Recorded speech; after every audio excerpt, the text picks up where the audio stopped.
Welcome back to Your Real Estate Voice with Barb Schlinker. This is the weekly radio show that informs and educates you on how to buy or sell real estate, and it does it with the host, Barb Schlinker, owner of Your Home Sold Guaranteed Realty.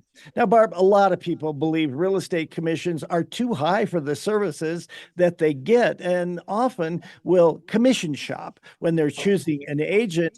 Is a good realtor worth the money people pay in commissions? Well, Richard, I think so, but the truth is not all real estate agents are the same. In fact, we're definitely all different. We've definitely all had different experiences. The question is, it's not a generic commodity. People should choose an agent based on kind of what their goals are, what their needs are. And, in my opinion, somebody that can help them command the most money or meet their objectives. There are some people that don't want necessarily top dollar. They just want success and they want it done quickly. So I don't think very many agents even ask that question. They just sit down with them and go, okay, your house is this much, let's go. I think there's a lot of that going on. I don't really know. I don't get to, peek over the shoulder of other agents and what they do. And that's the weirdest thing, is what I find to be the weirdest thing about this industry is 1 month of school to get your license. You go hang your license with a broker. There's very limited training. There's no standardization. There is no job description. There's no, this is the way we do things set in stone by the licensing board or anything like that. As long as you're within the rules and not breaking the rules, which I do sometimes pretty much daily with the MLS. You can't do that. And sometimes I push back and sometimes I just fix it. But at the end of the day, everybody wants to get a great deal. And I think there's kind of this perception out there that agents are paid way too much for what they do. So is it really a benefit to hire an agent that's a discount agent? It may be for some people, and it may not matter for others if the agent is actually helping them meet their goals. Now, one of the big things that's been going on in the news actually for probably about 5 years now is there were some home sellers in Chicago that sold a house, right? They paid the full commission. Part of that commission went to the buyer's agent. And they got together and filed a class action lawsuit to say, hey, wait a minute. Why am I paying the agent that brings the buyer when that agent is going to beat me up on price, repairs, concessions, all kinds of stuff? It's almost like, Richard, like you were in the law field. It'd be like if there was a lawsuit filed and the person that was being sued had to also pay for the person's attorney, right? Is that kind of how it is? I think that's a good example. Yeah. So anyway, so basically the way the National Association of Realtors set up the system years ago, and it's not like this in other countries like England or Australia, some of the other countries like that. I don't think they pay a buyer agency fee as far as I know. But basically, the buyer's agent has no agreement with the seller. So how would they be paid in the process? Okay. So the way the National Association of Realtors set it up and the way they sold it was, if the listing agent shares the commission with the buyer's agent, then it will motivate more buyers to come take a look at the house. Now, and that's pretty much true, right? But the problem is the National Association of Realtors made the amount of the commission that's paid to the buyer's agent when you publish it in the multiple listing service that goes up all on everybody's website in the world. It made that amount of that commission 100% non-negotiable. Even if you later try to renegotiate it, I just talked to an agent just last week that said, no, you can't do that. And if you do, I'll take you to arbitration and they will make you pay. So it's kind of crazy. What we were arguing about was the seller agreed to pay $10,000 of the buyer's closing cost. And the seller didn't want to pay commission on the buyer's closing costs, which makes sense to me. right? So I said, all right, well, why don't we take that off of the commission? And he had a hissy fit. I mean, he flipped out and said, nope, I know from other things that have happened that if you don't pay me what you advertise, we're going to take you to arbitration. We're going to make you pay. I'm like, fine, I'll just eat it, because I want the client to be happy. So, and the problem is this commission is non-negotiable regardless of the agent's performance. So what do agents do? Many of them meet their buyers for the very first time at your front door. They don't know if they can buy a couch on Craigslist, let alone your home, and they don't know what they're looking for. That's why if you're on the market right now and you're getting feedback and you're a ranch and they're saying, I wanted a two-story or vice versa, it's because they never ask the buyer what they're looking for. They just do what I call Pop-Tart, pop out of the toaster, show up, and hope they earn a commission.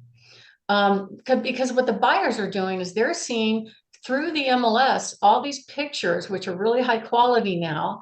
They see the house, they drive by the house, then they ask to get in. They don't care who opens the door, and typically they don't care how much the buyer agent gets paid. So what many agents do is they try to position themselves as experts during the showing, even though it's been my experience that a pretty large percentage of them won't research the property, won't even read the MLS, won't even read the showing instructions. And they just show up, get in the house, show the buyer. And if the buyer likes it, then maybe they might start doing their research. And my experience showing buyers is quite different. When you walk in the door, I like to be prepared. I've got the MLS listing with me. I've done a little bit of research on the property to try to find out as much as I can find out about it, especially if the buyer had questions up front. And I know they're going to ask questions when I'm walking through the house. Do they include the refrigerator, the washer and dryer? How old is the roof? They'll have all kinds of questions. And the assumption on the buyer side is that the agent knows everything about the house and they're an expert in real estate. But the problem is that's unfortunately not true. So what we see sometimes is some of these agents, just to make themselves look like experts, I've had my sellers catch them on their Ring doorbells making statements like, this home is not worth that much, or this won't be approved for VA financing because it has a little bit of peeling paint over here. It's just ridiculous. Both things are ridiculous. And then when they come to make an offer, they will try to beat the seller up on price, try to get inspection repairs or upgrades through the inspection process, threaten not to go to the finish line, to the closing table if they don't get everything the way they want, when they want. It makes the whole process a miserable experience for the sellers, unfortunately, and they are paying their fee. That is the reason for this lawsuit. And that's the reason why it's coming about, and they're suing the National Association of Realtors. Some of the brokerages have actually mandated a minimum amount of commission that's paid out to the buyer's agent, because if you don't pay that much, then these agents aren't going to show your home. But technology has kind of taken over that whole thing. The pictures are so good that the buyers are like, get me in that house. And if you don't get me in there, somebody else will, including the listing agent. So that's kind of how technology kind of morphed the industry a little bit. And a lot of there's some, don't get me wrong, there are some good agents out there. I'm just saying a volume of them are about the money. They're not about due diligence. In fact, even our state does not mandate that the buyer's agent verify the buyer's financial ability to perform. And I just had a deal fall out for that last week. It was really disappointing.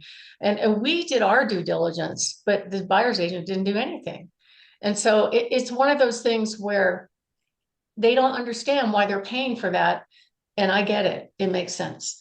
My name is Barb Schlinker. I'm with Your Home Sold Guaranteed Realty. Barb has the buyer's team, and I am the host of this show, Your Real Estate Voice. So if you are thinking of making a move and you'd like to get an in-home consultation on what to do and what not to do to get your house ready for sale, I'll give you a really good idea on what your home will sell for, show you all the buyers that we have in our database, including our buyers in waiting, buyers on Zillow, buyers on Realtor.com, our citywide buyer agent network, our guaranteed sale programs, and our worry-free move-up program. Just give us a call at 719-301-3900 or go to barbhasthebuyers.com. Richard? You're listening to Your Real Estate Voice with Barb Schlinker. She's the host of the program and the proprietor of Your Home Sold Guaranteed Realty. You can always reach Barb at 719-301-3900. And we're talking, Barb, a somewhat sensitive topic, real estate commissions and our agents really worth it. Barb, what are some other things a home seller should be looking for when they're choosing an agent to represent them on one of the largest assets of their life? Well, Richard, here are the cold hard facts of the industry. And I've done my research all up and down the Front Range. It's pretty consistent. 81% of the area agents sell 3 or less homes a year, not a month. I mean, a year. And half of those don't sell any. So there's some people that just get their license just in case they maybe buy a house, which is fine. There's actually an 80% turnover of real estate agents every 5 years, mostly because they're not trained on how to do the things that the public thinks that they would know how to do, like marketing, how to show a house, simple stuff, how to handle objections, how to negotiate, how to get it to the finish line and provide excellent service. There's just not much training on there out there about that topic. And the problem is that the consumers really never know what they're going to get. So how do you know when you're picking an agent to handle one of the largest assets? First of all, you want somebody that absolutely knows how to price it right, how to market it right, how to communicate well so that there are no surprises, how to negotiate, how to do things like handle and solve big problems. And marketing is very important just because the internet is so, the quality of the imagery is such high quality that buyers can get a pretty good idea on the home without leaving their fuzzy bunny slippers. But what they will do after that is they'll drive by. And if they still like what they see, then they're willing to raise their hand and get in the door. So that kind of marketing is absolutely critical just to motivate the buyers to leave their fuzzy bunny slippers. Otherwise, they're going to pass it by in less than a minute on their phone. So you really want to know about whether or not the agent knows how to negotiate and have them give an example of that maybe when you're meeting with them. And also know the local market so they can position the home so you actually get all the money that it's worth. And solving problems is a big deal. From contract to closing, there's a lot of stuff that goes on. There's negotiation beside the initial price and contract agreement. Then you're dealing with inspections. Then you're dealing with appraisers. Then you're dealing with the closing drama. There's always something going on. And most sellers want to be informed every step of the way and educated because they don't do this every day. We do it every day, but most home sellers and buyers don't do this every day. So it's really good to get somebody that knows how to do that. And part of that is we guarantee it. We actually offer 6 satisfaction guarantees and a cancellation guarantee. We want 5-star reviews and happy customers. And there are some agents that will hold you to agreements because you signed, but you might hate them. So that's not going to work. So we offer a communication guarantee, honest promise guarantee, reality-based price range guarantee, reality-based timetable guarantee, and an honest presentation of our performance and our track record. And of course, and most of all, qualified buyer's guarantee. There are agents that don't mind showing a home to a buyer that has no ability to make it to the finish line. And that's really unfortunate for sellers because their assumption is every showing is a buyer that can buy and wants to buy a home just like that. So if you are thinking of making a move, give us a call at 719-301-3900 or go to barbhasthebuyers.com to get that free in-home consultation and get access to all of our buyers, including our buyers in waiting, buyers on Zillow, buyers on Realtor, citywide buyer agent network, and programs that can help you get to the finish line. Richard? You're listening to Your Real Estate Voice with Barb Schlinker. That is Barb Schlinker, the host of the program and the proprietor of Your Home Sold Guaranteed Realty. If you're thinking of making a move, call Barb at 719 301 3900 or visit barbhasthebuyers.com. A short break. When we come back, we'll be talking about how to sell your house right here in Colorado. Stay tuned for that.